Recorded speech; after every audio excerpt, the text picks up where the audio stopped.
Rádio Piauí.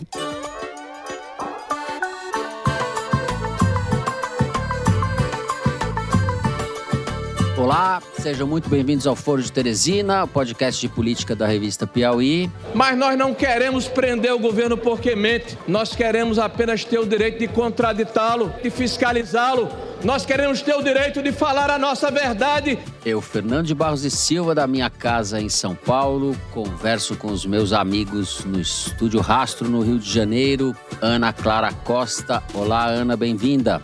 Oi, Fernando. Oi, pessoal.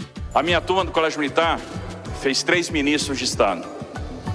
Um ministro do Tribunal de Contas da União, um governador do Estado de São Paulo. E Celso Rocha de Barros, diga lá, Celso. Olá, Fernando. Estamos aí mais uma sexta-feira com feriado e tudo. As empresas de plano de saúde fizeram uma ação de suspender o cancelamento unilateral para que nós possamos chegar num texto equilibrado que possa resolver ou dirimir esses problemas que afetam a todos. Vamos então, sem mais delongas, aos assuntos da semana. A semana política foi marcada pelas derrotas do governo no Congresso. Na terça-feira, Câmara e Senado derrubaram o veto de Lula, que havia se posicionado contra o projeto de lei que proibia a saidinha de presos do semiaberto. Na Câmara, foram 314 votos a favor da proibição e 126 contra.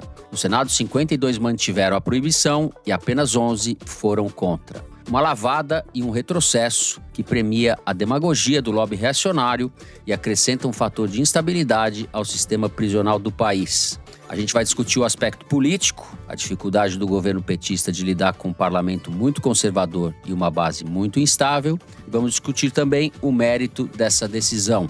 Em outra derrota do governo, o Congresso manteve o veto de Jair Bolsonaro ao projeto de lei que tipificaria como crime a produção e distribuição de fake news em período eleitoral. Depois de outra lavada, um grupo de congressistas entoava no plenário: Lula ladrão, seu lugar é na prisão, o que resume o clima reinante naquela casa. No segundo bloco, mais retrocesso. A gente vai falar das escolas cívico-militares que Tarcísio pretende inaugurar em São Paulo. Parece pesadelo, e é pesadelo, mas também é verdade. Na cerimônia em que essa patriotada foi anunciada, estavam presentes os deputados federais Ricardo Salles e Coronel Telhada, da Rota, e Valéria Bolsonaro, secretária estadual de Políticas para a Mulher. O mesmo Tarcísio também anunciou nessa semana que vai flexibilizar o uso das câmeras corporais pela polícia. Elas deixarão de funcionar de forma ininterrupta, ou seja, conhecendo o Brasil, só serão ligadas quando os policiais não estiverem matando ou espancando alguém. A militarização do ensino e a barbarização da segurança pública, bandeiras do bolsonarismo, avançam na gestão do governador, que vai sendo incensado pelos meios de comunicação como virtual candidato moderado e de centro-direita à presidência da República. Folha, Estado de São Paulo e o Globo fizeram editoriais constrangedoramente semelhantes para festejar o suposto plano de racionalização de gastos anunciado pelo governador, que também é óbvio está em lua de mel com os mercados. A noiva da direita está sendo maquiada para 2026 e a gente vai olhar mais de perto essa maquiagem. Por fim, no último bloco, a gente fala dos cancelamentos unilaterais de contratos de plano de saúde privados, um pesadelo que atormenta pessoas vulneráveis. Foram quase 6 mil as queixas recebidas nos últimos 5 meses pela Agência Nacional de Saúde Suplementar. A maioria dessas queixas vem de famílias de idosos e de pacientes que precisam de tratamento contínuo ou pessoas com doenças crônicas. O número de cancelamentos, no entanto, é muito maior. Na terça-feira, Arthur Lira se reuniu com representantes de empresas do setor, como a Bradesco Saúde, a Amil e a Unimed, e anunciou um acordo para a suspensão dos cancelamentos. A regulamentação desse setor se arrasta há quase 2 décadas na Câmara, o que indica como é poderoso o lobby daqueles que, escolhendo ganhar muito dinheiro, cuidando da saúde das pessoas, deveriam ter mais obrigações e mais responsabilidades. É isso, vem com a gente.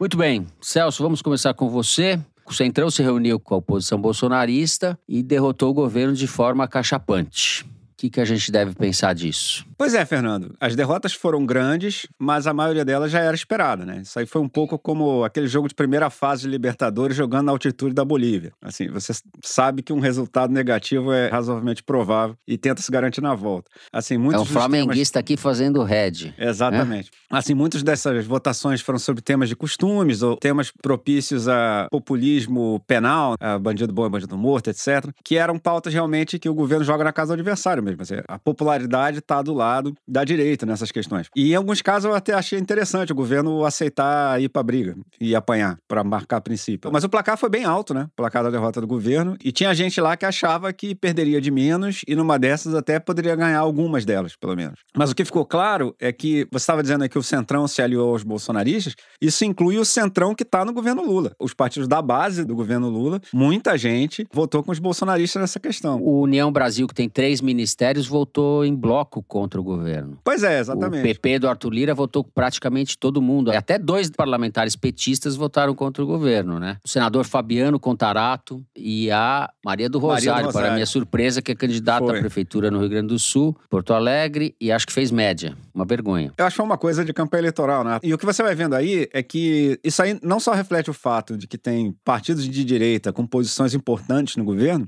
como também mostra que tem aliados do governo que simplesmente não estão dispostos a morrer por princípio, entendeu? Por uns princípios que, inclusive, não são deles, né? Então, vai ficar um debate se gastou pouca emenda ou se gastou emenda demais numa coisa que não tinha chance de ganhar mesmo. Mas os aliados do Lula no Congresso, os aliados de direita, simplesmente não aceitaram votar coisas impopulares que o governo defendia e fecharam com o bolsonarismo. Eu acho que, assim, evidentemente pode haver coisas a melhorar na articulação do governo, na articulação política do governo. Mas a realidade do poder no Brasil até 2026 é essa. O eleitorado votou em um presidente para fazer política social, em um congresso para ser conservador em pauta comportamental e de segurança, e não, amigo liberal economista, você pode até ter razão em um monte de coisa, mas ninguém votou em você. No caso da saidinha, eu até entendo a proposta do senador Flávio Bolsonaro, e inclusive a posição do Eduardo Bolsonaro, que não querem que o Bolsonaro apareça no Natal depois de ser preso, entendeu? Se eu fosse eles, eu também teria essa posição.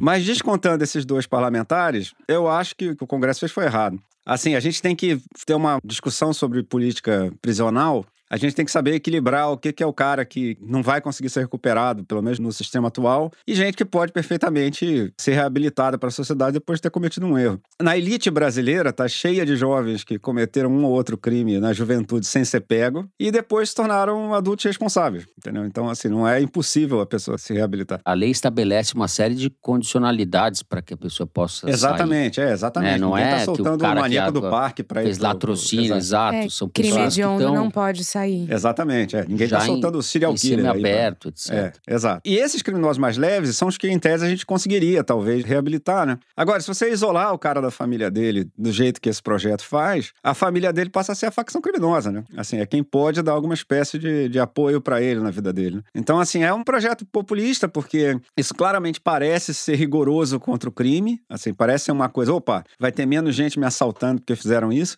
mas não há a menor evidência de que isso vai acontecer, entendeu? Assim, é um pouco como gasto em época de eleição que parece que melhorou sua vida, mas não melhorou. Quando acabar a eleição vai... Você imagina, o cara vai te assaltar e fala, não vou assaltar porque eu não vou poder dar a saidinha quando eu for Exatamente. Preso. Então, assim, é um caso claro de populismo penal, né? Do Congresso tentando atacar o problema pelo lado fácil que não vai dar resultado nenhum, né? E até o proponente original do projeto para limitar a saidinha lá, o deputado Pedro Paulo, do Rio de Janeiro, que é da base do governo, disse para a BBC Brasil que o projeto ficou rigoroso demais, né? Ele falou, uma ínfima minoria comete um delito quando sai. De um total de 34 mil presos que tiveram direito ao benefício na saída do estado de São Paulo no Natal de 2023, apenas 81, dos quais nenhuma mulher, cometeram crimes, e em geral os crimes foram de menor potencial. Então, assim, não é um negócio que, assim, esses caras saem da cadeia no Natal, sai todo mundo matando gente pela rua e depois volta. Então, não é isso. E no caso das mulheres, tem dados sobre isso, né? Que no caso dos homens presos, as famílias vão visitar, né? Normalmente, né? No fim de semana, a mãe, etc. No caso das mulheres, o índice de visita é mínimo. Então, realmente, a única oportunidade que elas têm de ver a família é quando elas saem na saidinha. Senão, ninguém vai visitar. O marido não vai visitar, pai, etc. Isso é documentado. Então, para as mulheres, o tombo é ainda mais dramático. E volto a dizer, você não vai deixar de ser assaltado por causa disso, amigo. Entendeu? Assim, isso não vai influenciar em nada a chance de você ser vítima de um crime. Só algumas pessoas que já têm uma vida muito ruim vão ter uma vida pior. Agora, o potencial de piorar o ambiente dentro das prisões é enorme. É imenso, né? É imenso. Porque pois é. Você tinha um direito que você passa a não ter.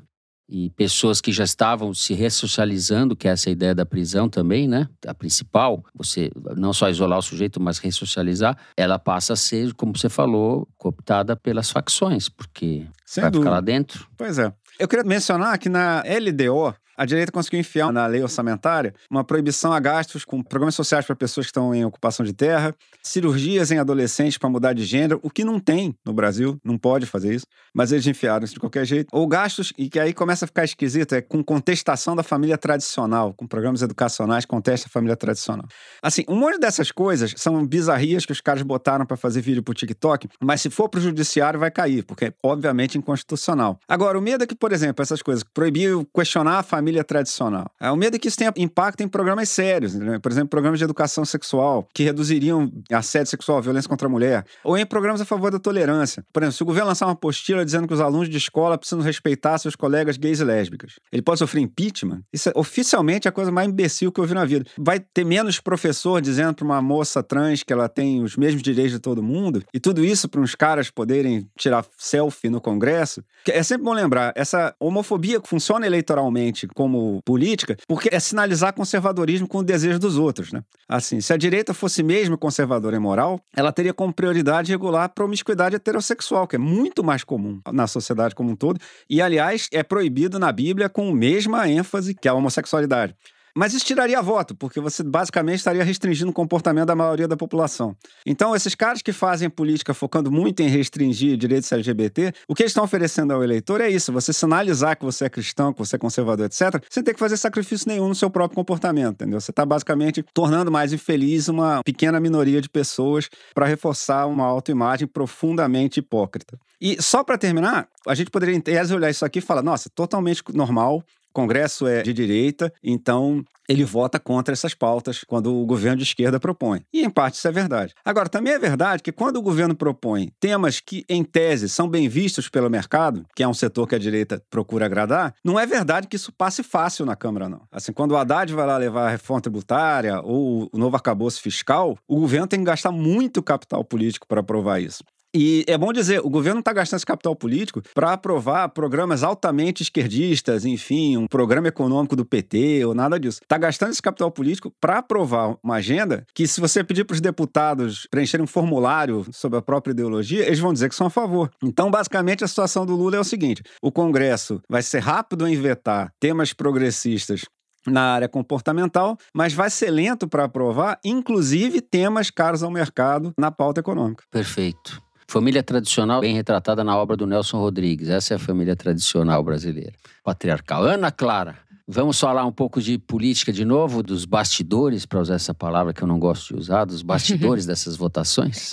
Bom, só para lembrar que o relator desse projeto de lei é o Guilherme Derrite, né? Secretário de Segurança, exato, bem lembrado. Segurança Pública de São Paulo. Esse projeto, especificamente, que trata da saidinha, que é uma lei que substitui a Lei de Execução Penal, que já tinha sido aprovada no Congresso há muitos anos. Ela foi aprovada em 2022, pela primeira vez na Câmara, e depois, enfim, tramitou, Senado, voltou, deturparam tudo que tinha ali dentro até chegar ao texto que a gente viu agora.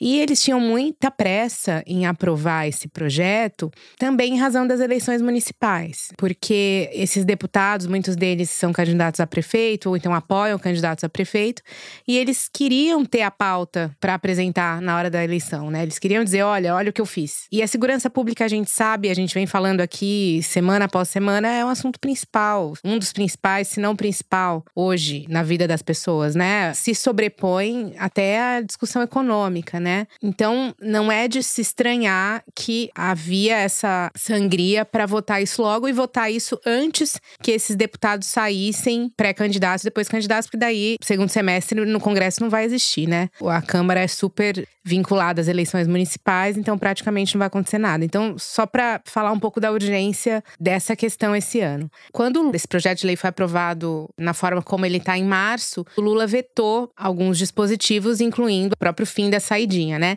E quando ele decide vetar, ele se aconselha com alguns ministros, deputados e tal, e aí ele ouve da ala mais à esquerda do Congresso e do próprio Ministério que ele devia vetar tudo. E da ala, que aí a gente pode dizer se é mais à direita ou talvez mais realista, que ele devia sancionar sem vetar, porque a chance desse veto ser derrubado era imensa.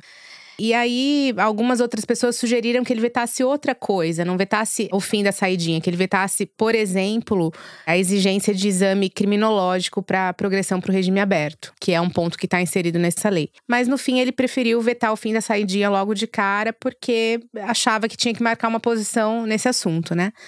E chegou um momento em que ele, de fato, achava que poderia ganhar essa história. Ele fez o ministério dele colocar foco total no assunto. E até chegou um momento, nas negociações, que a articulação política do governo estava discutindo com os líderes que o governo não ia atuar, por exemplo, no projeto da questão das fake news, ia deixar isso passar, mas que em troca eles, por favor, aceitassem esse veto do presidente. E o que os líderes falaram foi que não, porque a gente sabe que tanto o veto vai ser derrubado como o projeto das fake news vai ser aprovado do jeito que o Congresso está querendo. Inclusive, o Bolsonaro participou ativamente da articulação para derrubar essa criminalização das fake news, se reuniu com os deputados, teve um almoço em Brasília na semana anterior à votação. Então, o Bolsonaro estava muito interessado especificamente nesse ponto. Então, a situação era essa. Os próprios líderes sabiam que o Congresso ia ganhar todos os casos, independente do que acontecesse. E nem as emendas que o Lula mandou liberar geral, isso não funcionou. E não funcionou a ponto de, no caso do União Brasil, só a Daniela Carneiro, ex-ministra do Turismo, votou a favor do veto. No PP, mesmo que o PP tenha conseguido um ministério recentemente, todos os deputados votaram PP, né? Pato. Isso, PP, partido do Arthur Lira. No caso do União Brasil, bom, o União Brasil tem 3 ministérios, né, no governo. E uma das vice-líderes do governo no Senado é do União Brasil. E ela mesma orientou a bancada no Senado a votar para derrubar o veto. PSD, do Kassab, votou maciçamente contra o veto. Então, assim, acho que a constatação disso que aconteceu nessa última semana é de que o seguinte, o regime de coalizão, hoje, ele funciona, como o Celso falou, de forma muito custosa, para pautas que tangenciam de alguma forma os anseios da direita. Custa caro e etc., mas eles votam. O governo tem conseguido vitórias. No caso dessas pautas chamadas de pautas dos costumes, o recado que foi dado, eu acho que não é apenas com essa votação, mas com outras votações que aconteceram no decorrer desse governo, é que não adianta pagar. Primeiro porque, como a gente tem novamente aquele assunto recorrente, o orçamento impositivo, as emendas impositivas, se os deputados não votarem com o governo, eles não vão ficar à míngua. Eles têm ali a garantia, né?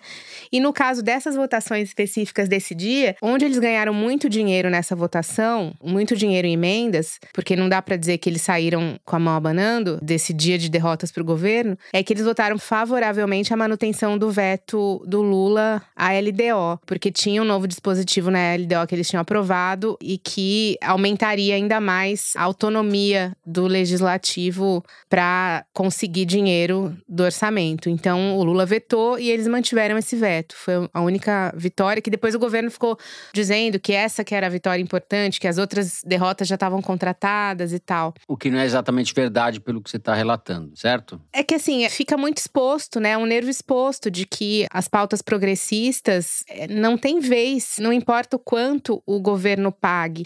E aí eu queria relembrar o que eu falei no programa passado, passado sobre a tal da bancada da frente digital que tem na Câmara, em que no caso daquele PL do streaming, o Arthur Lira queria que o PL fosse aprovado e o próprio Arthur Lira não conseguiu um acordo, porque na internet eles se articulam e conseguem coagir, de certa forma, os deputados, né?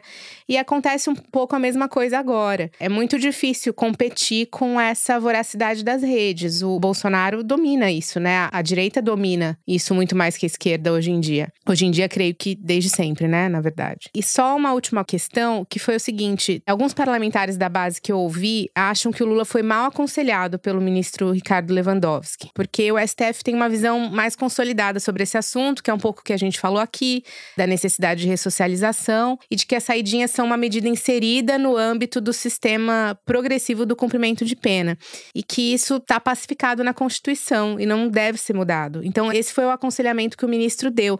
E em vários momentos, o Lula recorreu a esse argumento para chancelar a defesa do veto.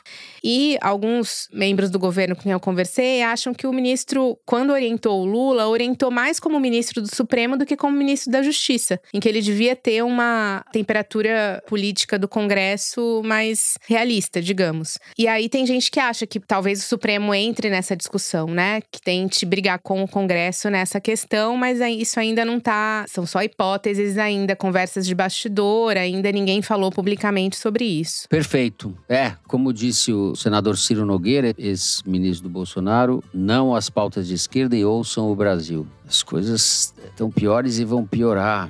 Bom, a gente encerra o primeiro bloco por aqui, vamos para um rápido intervalo. No segundo bloco, nós vamos do Brasil para São Paulo, vamos falar do governador Tarcísio de Freitas. Já voltamos.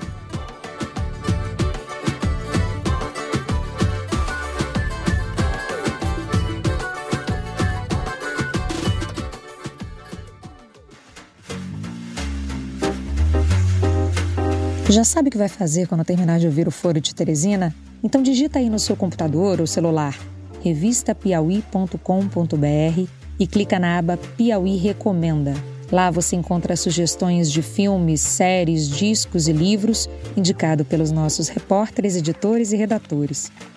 Passa lá para saber o que anda fazendo a cabeça de quem faz a Piauí.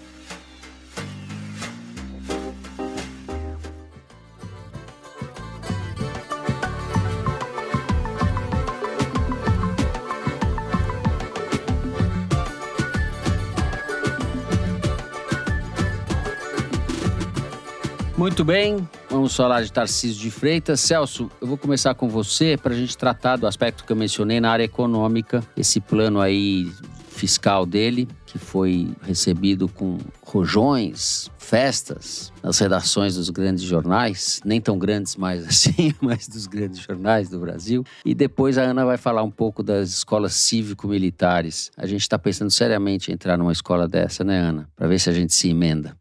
Opa! Vamos começar falando um pouco desse projeto do Tarcísio, que parece que não é tão bom como as pessoas estão achando. Então, Fernando, é o seguinte, o Tarcísio lançou um programa econômico para o estado de São Paulo. Ele tem várias partes, enfim, um monte de coisa que, enfim, ninguém é contra, né? Sei lá, mais investimento, etc, beleza. Agora, o que chamou a atenção é que os 3 maiores jornais, a Folha, o Globo e o Estadão, fizeram editoriais elogiando o plano, até aí tudo bem, é direito do editorialista. Agora, dizendo que ele servia de contraste com o que o governo Lula está fazendo na área fiscal. Isso está 100% errado. Jornalões, vocês estão errados. Quem está certo sou eu, como será demonstrado a seguir. Eu gosto da autoconfiança. Exatamente. É isso aí. É isso aí. Se você pegar o que o Tarcísio divulgou até agora, não tem nenhuma base para esse tipo de comentário. Em termos de cortar gastos, o que ele está dizendo é que ele vai fazer estudos para saber onde é que dá para cortar. O que, aliás, ele está certo. É isso que tem que fazer mesmo. Você não pode sair cortando gasto às cegas. A gente acabou de ter um caso na tragédia do Rio Grande do Sul. O Eduardo Leite disse que cortou os gastos lá de prevenção porque a prioridade era a agenda fiscal. Cara, eu tenho certeza que os gastos com prevenção de enchente não fazem um rombo tão grande assim no orçamento público. Então, quer dizer, o corte de gastos tem que ter um estudo de efeitos pelo menos tão bem feito quanto os investimentos públicos. Assim, você tem que saber o que você está fazendo. Então, nisso o Tarcísio está certo. Agora, só para deixar claro, ele começou a fazer isso com 1 ano e meio, praticamente, de atraso com relação ao governo Lula. O Ministério da Simone Tebet já está fazendo isso desde janeiro de 2023. E, normalmente, está fazendo estudos para saber. São assuntos complicados, que exigem muito cuidado para você, onde é que dá para cortar sem tirar direitos sociais de ninguém. Mas os trabalhos estão adiantando e acho que mais ou menos lá para o final do ano que vem, a previsão é que isso comece a gerar resultados maiores.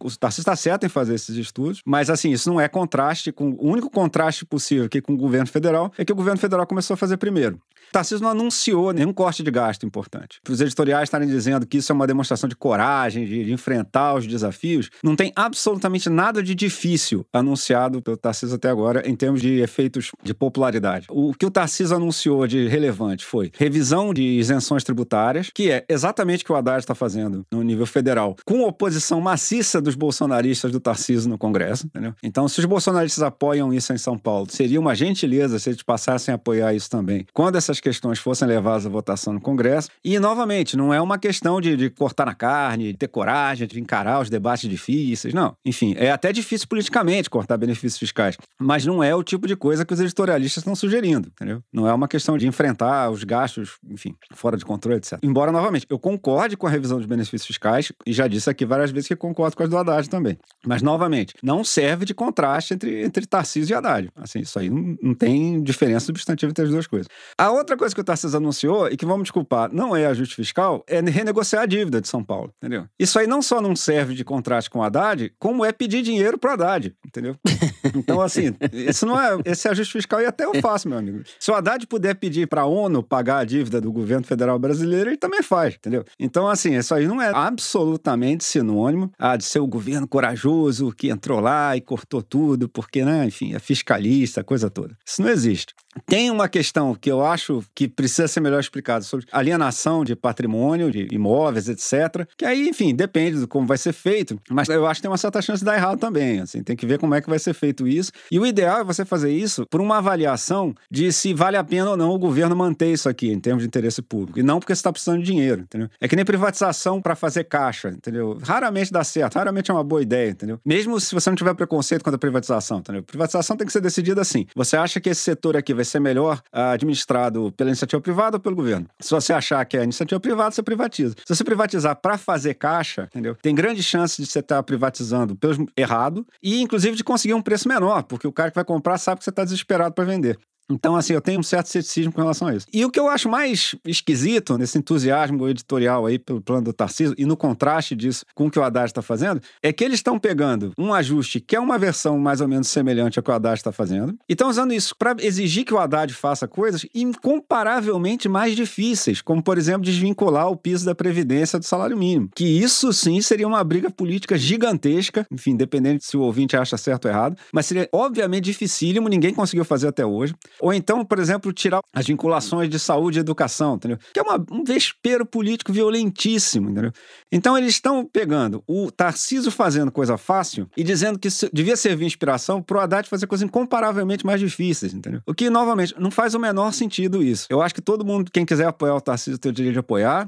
Quem quiser usar o plano do Tarcísio para pressionar o governo federal a prestar atenção nas contas públicas, tudo bem, é do jogo. Agora, simplesmente não é verdade que o Tarcísio anunciou qualquer coisa que demonstre mais coragem de enfrentar o problema fiscal do que o Haddad. E de modo que, se você levar em conta que esse plano fiscal é mais uma peça de propaganda para o pessoal reforçar o lado liberal do Tarcísio do que propriamente alguma coisa com grande chance de efetividade, o que fica do Tarcísio, por enquanto, ainda é o Tarcísio bolsonarista, é o Tarcísio do derrite, porque esse plano ele está implementando, entendeu? Assim, o plano de uma polícia mais violenta, etc., com menos câmera filmando o desempenho dos policiais, etc., isso ele está fazendo. Então, eu acho que essa tentativa de reforçar o lado liberal do Tarcísio, pelo menos por enquanto, não tem base em dados. Os editoriais a respeito disso, inclusive, quase não tem números, assim, o que é sempre um mau sinal quando você vai discutir esse tipo de questão, né? Só para registrar, Celso, eu vou ler aqui rapidamente as chamadas dos editoriais da Folha do Estadão e para passar para a Ana falar desse lado B do Tarcísio depois. Folha, diretrizes preliminares do governo Tarcísio para rever gastos ineficientes contrastam com inércia perdulária de Lula. Estadão,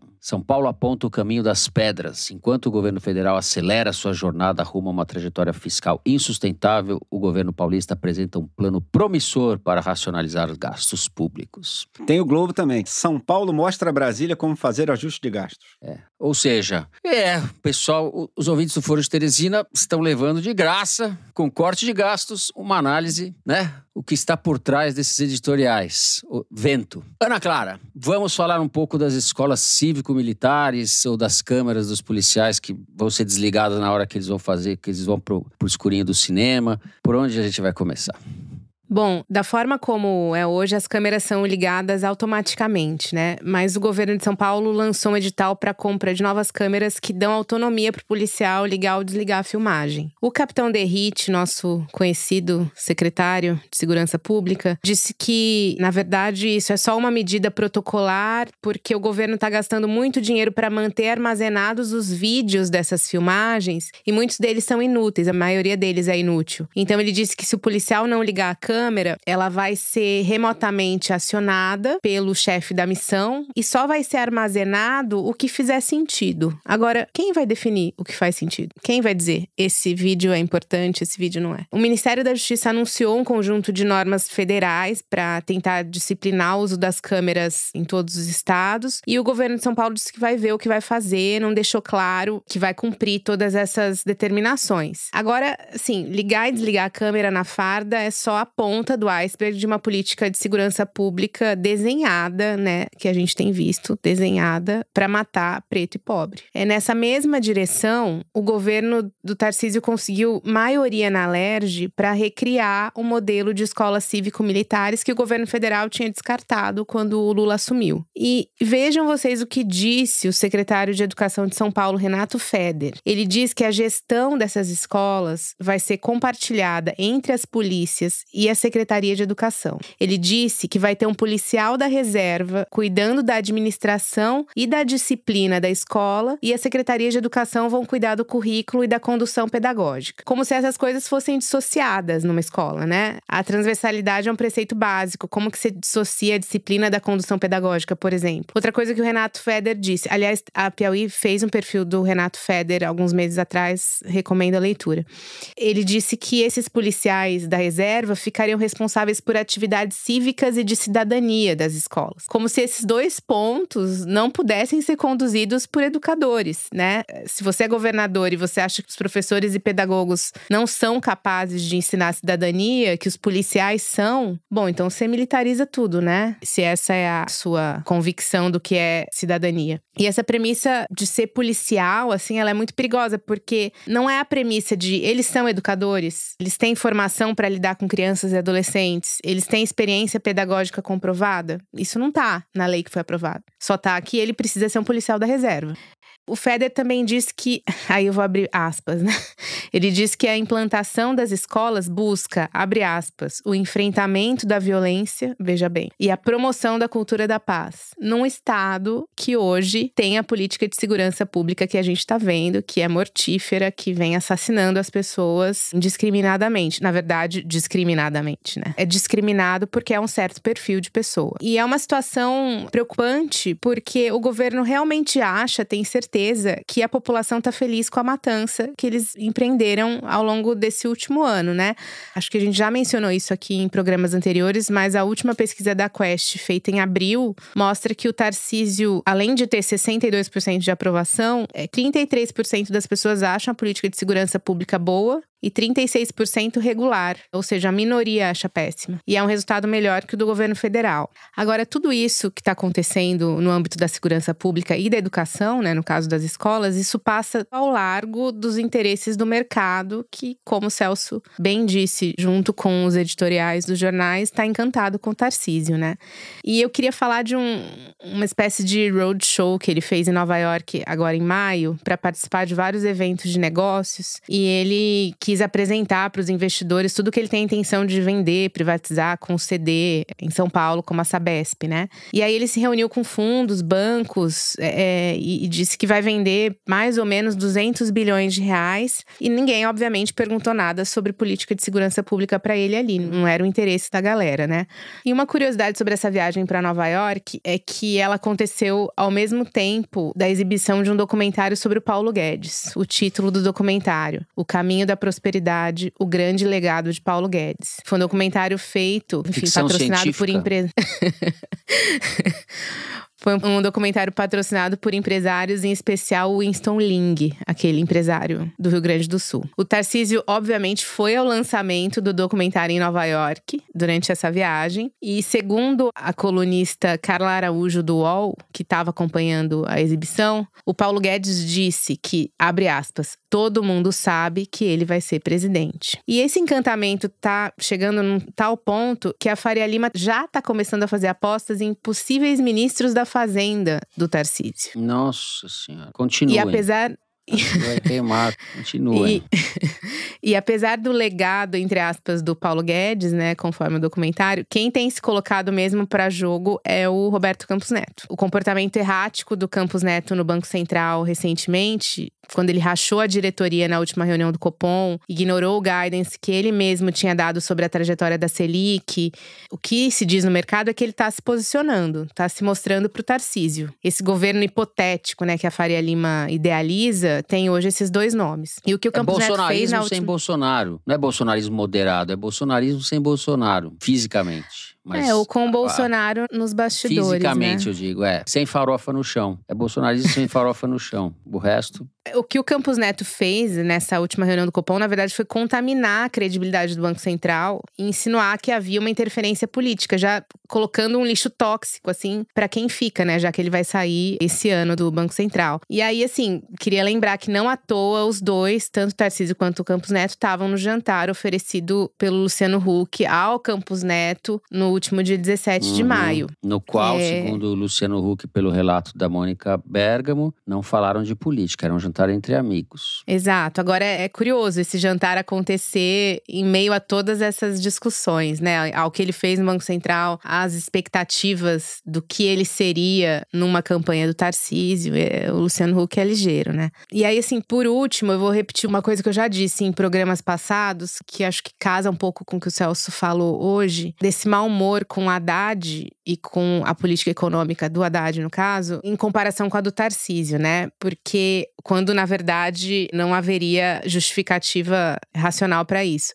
O mercado realmente está jogando contra. Eu já tinha falado isso algumas semanas atrás, dizendo que o mercado está subindo artificialmente a curva de juros para punir o governo simplesmente porque o Bolsonaro perdeu a eleição. Não é factível, os números não mostram o que eles estão fazendo, né? O quadro geral não é incrível, mas também não justifica o que eles estão fazendo. Então, assim, eu acho que todo esse contexto, né, de você elogiar a política fiscal do Tarcísio, que quando a gente vai olhar nos detalhes, não é bem assim. Você joga a política econômica do governo numa caixa que tem muito mais risco do que ela de fato tem, e você começa a forjar aquele grupo que você acha que pode representar melhor seus interesses, independente se o que eles estão fazendo é bom ou não, né? Sobre essa questão das câmeras, Ana, que você tratou, eu escrevi em abril um artigo para Piauí, no qual eu trago alguns números que a Samira Bueno, do Fórum de Segurança Pública, me passou. No caso da Rota, as câmeras haviam sido adotadas em junho de 2021, na gestão do João Dória. Entre janeiro e maio de 21, a Rota matou 42 pessoas. De junho a dezembro, 4, com as câmeras funcionando. Em 2022, o único ano em que as câmeras foram usadas todos os meses, a Rota matou 9 pessoas só no ano. A partir de 23, com o Tarcísio, a coisa mudou. 33 mortas em 23 e 18 mortes só no primeiro bimestre de 24. Ou seja, é uma relação direta e incontestável entre o uso da câmera e a menor letalidade. É isso, a gente vai encerrando o segundo bloco do programa por aqui. No terceiro bloco, nós vamos falar da bandalheira dos planos de saúde. Já voltamos.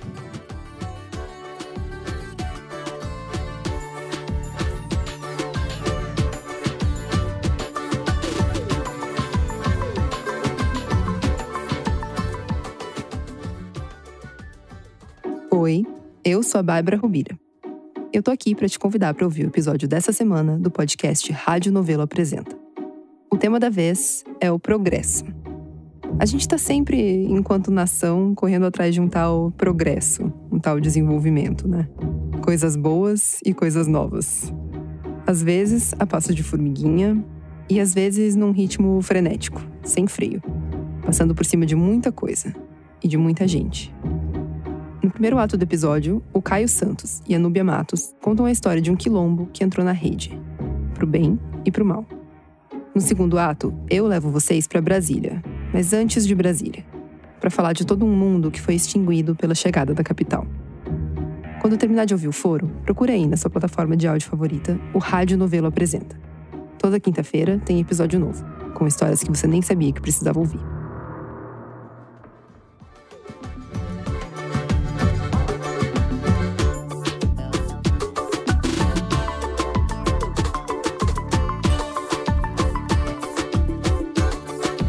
Muito bem, estamos de volta. Ana Clara, nós vamos começar com você.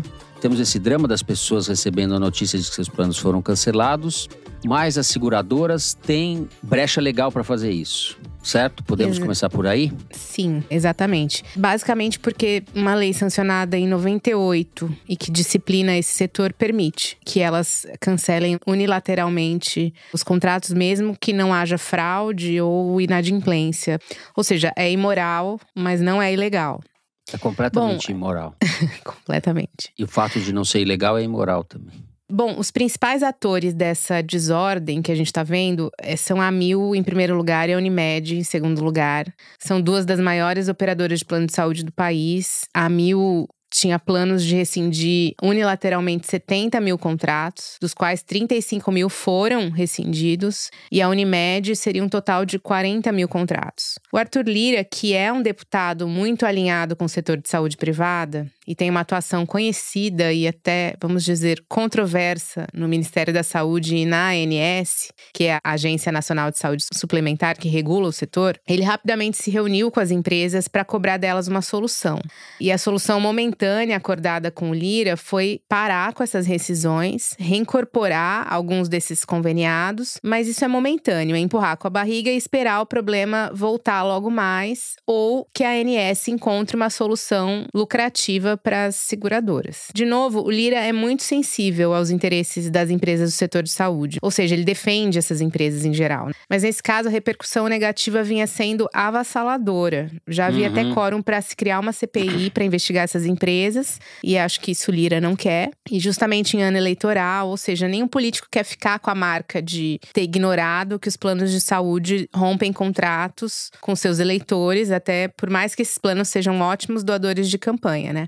E aí eu queria falar um pouco sobre o mérito da Cláudia Colucci, repórter de saúde da Folha de São Paulo, que publicou a primeira reportagem de grande repercussão sobre o assunto. Lembrado. Grande Cláudia Colucci, grande repórter. Grande repórter. Uma das únicas repórteres de saúde hoje no jornalismo. Essa editoria tem pouca gente hoje em dia nas redações. E ela contando a história de uma idosa de 102 anos que pagava havia 15 anos mais de R$9 mil por mês para a Unimed e teve o plano cancelado. E sem essas reportagens, nada disso teria vindo à tona da forma como veio. E a gente sempre ouve, Quantos até anos mesmo… tinha a senhora? 102. 102 anos.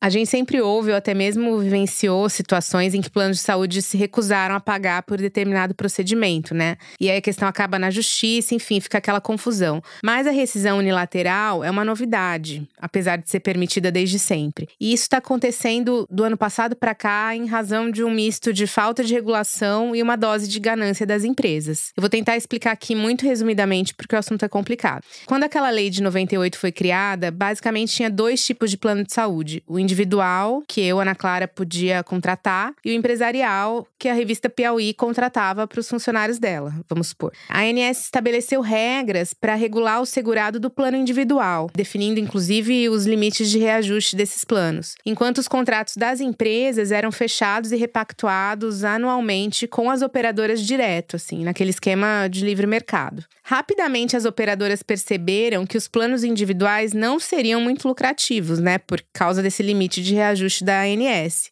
E, inclusive, poderiam ser até deficitários em alguns casos, né? Então, elas foram reduzindo a oferta desse tipo de plano. A ANS não fazia nada para isso, porque elas oferecem o plano que elas quiserem. Isso não era uma política pública. Então, foi restando apenas o empresarial. Mas isso também não era bom, porque se você não trabalha para uma empresa, você fica sem, e às vezes você tem dinheiro para pagar o plano. E também essas operadoras queriam trazer mais conveniados, queriam crescer, queriam ganhar mais dinheiro, né? A população queria aderir. E aí surge uma pessoa importantíssima para a nossa história, que é o José Seripieri Filho, também conhecido como Júnior da Qualicorp. Ele percebe um filão de mercado, que é vender plano de saúde coletivo para igrejas, associações, sindicatos, qualquer entidade que tivesse um CNPJ. Então, vamos supor, eu, Ana Clara, que não sou contratada de uma empresa, não consigo mais contratar um plano individual porque eles não existem, me filio à Associação dos Podcasts do Piauí, entendeu? Sei lá. E faço adesão ao plano de saúde deles. E quem administra esse plano e faz a intermediação com a seguradora é a Qualicorp, a empresa do Júnior da Qualicorp. Ou uma empresa similar, porque é um filão que começou a ser explorado por ele e ele virou um gigante disso. Júnior Qualicorp, que emprestou o avião pro Lula ir pro Egito, lá na COP, negócio do clima e tal. Esse tá sempre em todos os governos, amigo do Alckmin, amigo de todo mundo. Visitava o Lula na prisão também, realmente. Ele tava na posse do Lula, eu vi, tá? Do lado da Dilma, assim. Era Dilma, Sarney e Júnior da Qualicorp. Lá em cima do palácio, quando o Lula já tinha subido a rampa. Mas assim, no fim, isso parece um grande negócio, né? Eu consigo contratar um plano de saúde e a seguradora consegue aumentar a carteira de clientes dela com clientes cujo reajuste não é regulado pela ANS. Ou seja, se ela quiser reajustar 40% ao ano, o meu plano ela pode. Mas a verdade é que elas vendiam o plano a um preço abaixo da prática de mercado, justamente para atrair muito cliente. Depois, com o passar dos anos, elas iam fazendo esses reajustes malucos, né? Que, assim, na verdade é uma espécie de dumping, até que o CAD nunca investigou. Mas enfim, voltando para a história, esses caras venderam muito plano de saúde dessa forma. Em 2009, a ANS até tentou estancar um pouco essa explosão de adesões, proibindo que igrejas e outras associações que não fossem órgãos de classe oferecessem esses produtos. Mas já era tarde demais, porque já tinha virado uma bola de neve. E o CAD também não fazia nada. E o que aconteceu é que hoje, assim, 20 anos depois, todo o pessoal que aderiu por meio desse tipo de contrato tá usando muito mais os serviços do que usava 20 anos atrás. E além disso, a medicina evoluiu muito, os tratamentos ficaram melhores, mais caros, as máquinas mais caras, os hospitais, os medicamentos, todos os custos aumentaram. E essas empresas têm dificuldade de manter os lucros que elas desejam, ao mesmo tempo em que elas arcam com toda essa carteira de doentes, né? Então elas têm que jogar alguns passageiros do navio no mar, é isso? Exato. Onde que é mais fácil de cortar custo? Você vai não pagar a Pfizer? Você vai romper seu contrato com Einstein? Ou você vai tirar o contrato da dona Maria de 102 anos? O que é mais fácil fazer? Então, basicamente, o que as operadoras fizeram junto com a Qualicorp e empresas similares nesse período de expansão foi uma espécie de… Lembra da crise do subprime nos Estados Unidos? Das hipotecas? Que eles foram criando produtos em cima da hipoteca e aí deu aquele rolo, aquela bolha, todo mundo se ferrou. É o que eles fizeram com a venda desse plano. É quase um subprime dos planos de saúde. Uma pirâmide, entendeu? Eles venderam um produto que eles não conseguem entregar e, ao mesmo tempo, garantir o lucro que eles querem ter. Basicamente é isso. O Júnior da Qualicorp, sabiamente, vendeu a empresa dele em 2019, antes dessa bomba estourar. Embolsou uma grana, é bilionário.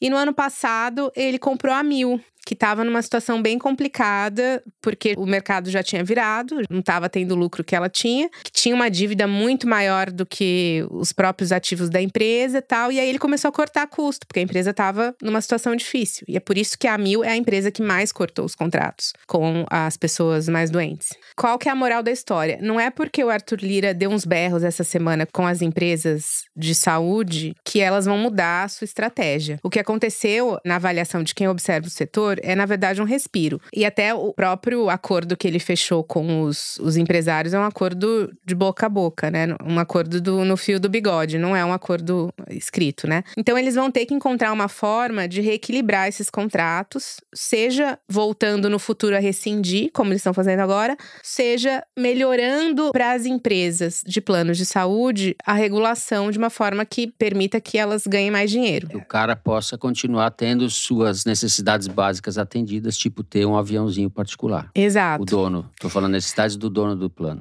Um jatinho, uma necessidade básica do cidadão. Exato. Um dos pleitos dessas empresas é poder oferecer planos a preços mais populares que cubram poucos serviços, tipo perna quebrada, um raio-x, enfim, cubram pouca coisa. E as coisas mais caras é que eles usem o SUS para tratamento de câncer, enfim, ou então outras coisas. Então essas empresas, elas querem poder vender esse tipo de produto que hoje é proibido, elas não podem. Elas podem oferecer um serviço geral ruim, né? Mas tem que oferecer todo o rol da ANS de serviços, elas têm que oferecer. Então uma coisa que elas querem é isso. Mas é uma coisa complicada, porque isso acaba pesando no SUS, né? Então você tem todo um orçamento que é calculado com base no número de usuários, que na verdade vai aumentar muito caso esse tipo de produto seja permitido. Perfeito. Celso, tivemos uma aula aqui da Ana Clara. Então, Fernando, completando aqui o que a Ana Clara disse, bom, em primeiro lugar, esse assunto é absolutamente terrível, né? Assim, eu aviso ao ouvinte que, se ele quiser ficar chocado, ele procure no Google o tema planos de saúde suspensos e ouça as histórias, entendeu? Porque, assim, na hora de cortar os gastos, obviamente os planos estão cortando os pacientes que custam dinheiro. E os pacientes que custam dinheiro são os pacientes que precisam mais. Então, assim, ninguém está cortando o sujeito hipocondríaco que gosta de fazer mais exame do que o necessário, entendeu? Assim, por exemplo, um caso que eu acho muito dramático é a questão das crianças autistas, né? Que os caras estão cortando tratamento. E, pô, pelo amor de Deus, né, meu? Não sei nem o que dizer diante disso. Mas uma pessoa que conhece bem a dinâmica da Câmara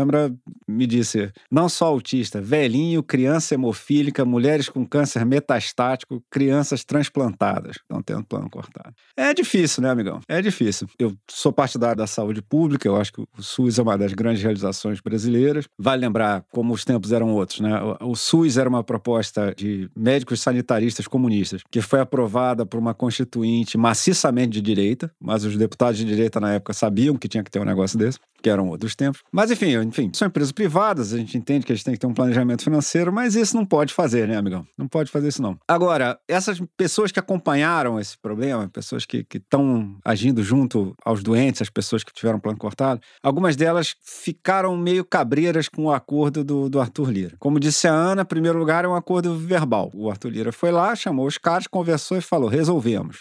Mas não está muito claro o que resolveu e ninguém dali saiu obrigado a nada. Assim, não tem uma lei, não tem um contrato, não tem nada feito ali. Por exemplo, tem ainda dúvida se o pessoal que foi suspenso vai ser totalmente reintegrado.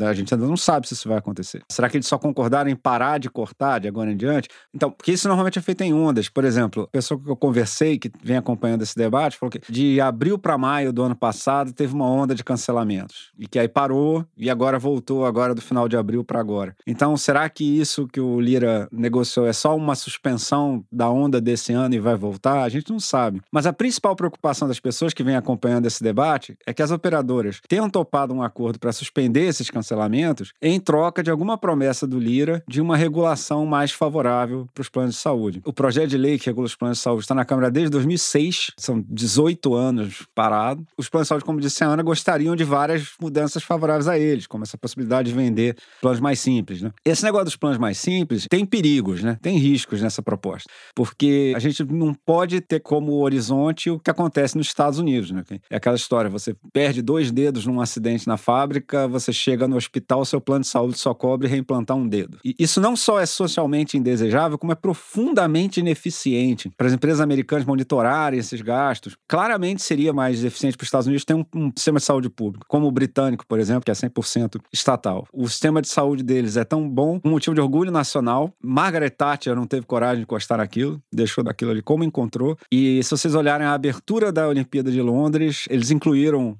um pessoal em homenagem ao Sistema Nacional de Saúde entre os símbolos nacionais britânicos.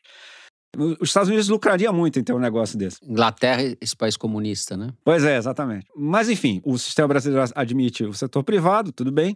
Agora, isso obviamente não pode ser tratado como uma atividade privada como qualquer outra. Se o preço, sei lá, do hambúrguer dobrar, enfim, é chato para quem gosta de hambúrguer, mas segue a vida, entendeu? Agora, essas pessoas em tratamento para doenças graves que estão tendo o plano de saúde cancelado, basicamente estão sendo assassinadas, entendeu? Essas pessoas vão morrer, entendeu? Não é uma questão que você pode dizer para essa pessoa, não, mas agora você volta lá e faz outro plano de saúde. O quê? A pessoa com 102 anos com uma doença grave vai começar um plano de saúde do zero agora, pagando quanto? Entendeu? Ninguém vai querer aceitar vai aceitar. Exatamente. Então, evidentemente, é uma das áreas do setor privado que tem que ser regulado com muita atenção. E eu acho até bizarro ter que falar isso em voz alta, mas não pode cancelar o plano de saúde das pessoas que pagaram a vida inteira na hora que elas precisam gastar, entendeu? Porque as pessoas ao longo da vida pagaram meses e meses, anos e anos de plano de saúde sem precisar usar, entendeu? Para a hora que precisarem. E aí na hora que elas precisam, você corta o plano de saúde deles. Isso é obviamente bizarro. Perfeito, perfeito. Ana, você tem uma apuração sobre a ANS também. Vamos falar sobre isso para arrematar. Bom, é uma agência que tem servidores de carreira muito competentes, mas que, em razão dos interesses políticos em Brasília, ela sempre é capturada para defender o direito das empresas, né? Eu vou citar para vocês uma frase do ex-presidente da ANS, José Carlos Abraão, que falou numa entrevista para a revista Época em 2015. Se eu posso ter um plano de saúde, eu vou ter. Se eu não posso, vou usar o sistema público. Se o consumidor não contratar um plano, a responsabilidade não é do órgão regulador. Ou seja, basicamente o que ele está dizendo aqui, as empresas podem cobrar o que elas quiserem, paga quem puder e a ANS não vai se meter. Era isso que ele dizia.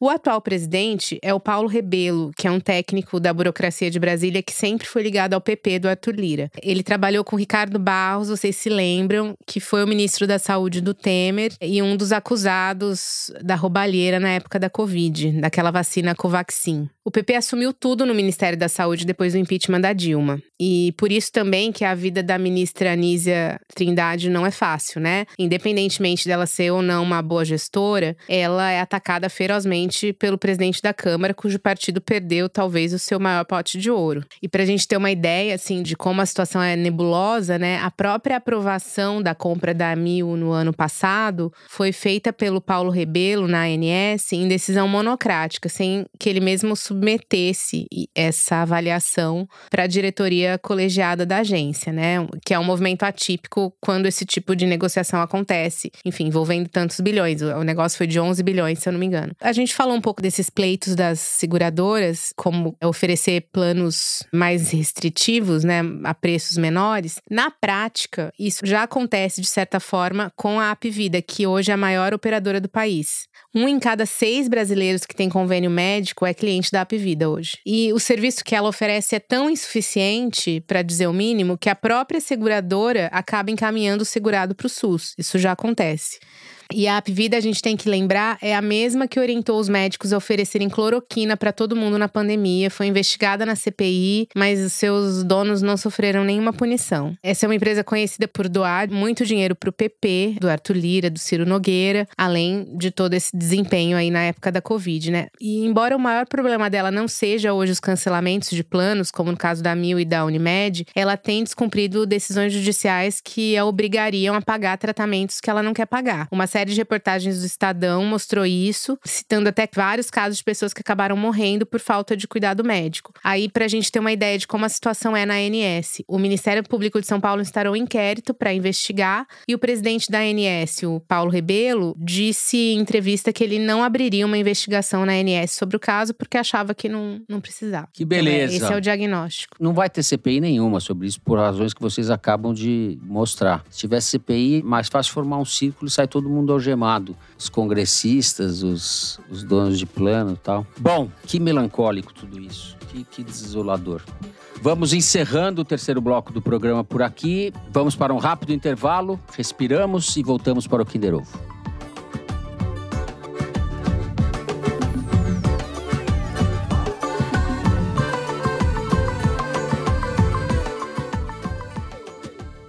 Festival Sesc de Música de Câmara. Entre 6 e 16 de junho, artistas nacionais e internacionais apresentam a diversidade da música de câmara. Concertos e atividades formativas em unidades do Sesc na capital e interior. Festival Sesc de Música de Câmara. Confira a programação em sescsp.org.br/música de câmara. Realização Sesc São Paulo. Muito bem, estamos de volta. Vamos para o Kinder Ovo, Mari Faria. Vamos ver o que você nos reservou. Solta aí, diretora.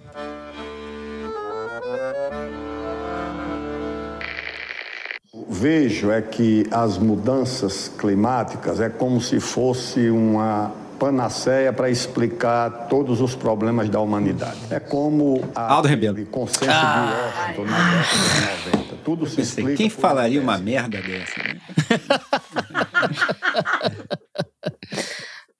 Cara, nossa. Pode deixar. O que eu faço pro meu neurônio ir tão rápido? Não vai. Você tem que ouvir mais gente assim, burra as sinapses que ele faz não me conduzem para esse lugar. Para de piorar a sua biografia, né? Como se fosse necessário ainda. Como se não tivesse piorado suficientemente, como se não fosse. Outro dia ele tava o Bolsonaro no lançamento do livro dele, não é isso, Celso? Aí você vê, né? Aí você vê. Ele abraçado com o Bolsonaro e tal. Então o Celso isso, acertou, né? é o ex-ministro da Defesa do Lula. Da Dilma, quer dizer. Ex-ministro da Defesa da Dilma. Aldo Rebelo.